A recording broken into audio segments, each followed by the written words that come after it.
Okay, so our front came through the other day.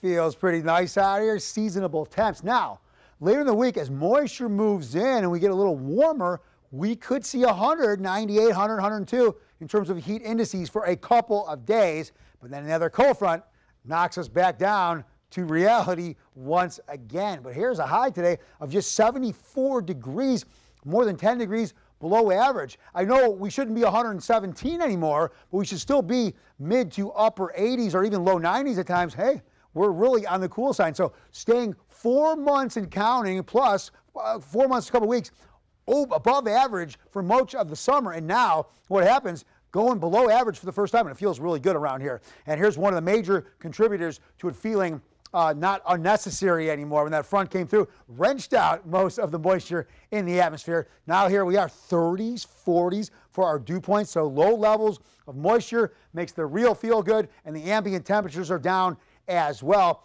For the most part, we're staying in the mid 70s, but we're going to start getting closer to normal as the week moves along. We'll start to get a little bit warmer. We'll see some sunshine at times with high pressure delivering, but high pressure is going to move off. It's going to allow moisture to move in. And then I talked about the heat indices. Our temperatures will start to shoot up from there for a couple days until another front knocks us back down. All right, here's our temps starting to warm up. And now, here's what we have here. So high pressure doing its thing. I know we have some cloud cover in the area. A lot of times, high pressure relates to blue skies, maybe some low-level cumulus clouds, but we're having moisture pushing in, some of that from the remnants of some tropical storm activity out there in the Pacific, but this moisture is moving in, so we're seeing some cloud cover, but high pressure is close enough to push down enough to really prevent us or impede storms from developing. But what's going to happen? That high is going to start to scooch off out to the east. That's going to allow more of this moisture from the Pacific to come in, and then we're having storms out there in the western Gulf. That moisture and those storms are pushing up. That's going to bring us showers to the crossroads. And then on top of that,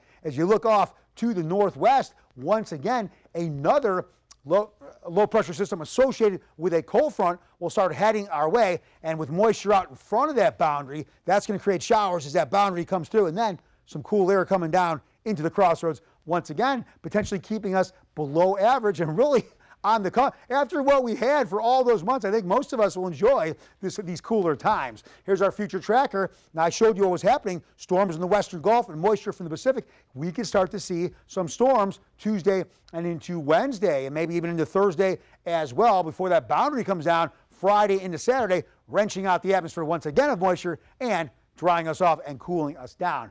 Speaking of cooling down, look at our water. Down to 73. We were 95, 96 degrees. Ooh, that's getting to be on the chilly side there. Seas will be about 2 feet. That'll keep our bays on the smooth side. And this disturbance down there, it's going to turn into a tropical depression in a couple days as it heads through the tropical Atlantic. Still a ways away, but we'll keep an eye on what's going on in the tropics. So 59 degrees overnight, and then for tomorrow, 83, so we're starting to warm up a little bit closer to where we're supposed to be under mostly sunny skies. Then looking ahead, you saw what I just showed on the future trackers. We have a few days where we could see some showers and warmer temperatures, maybe heat indices pushing 100 plus for a couple of days. Then a boundary comes down, starts cooling us down, knocking temperatures right back into the lower 80s once again.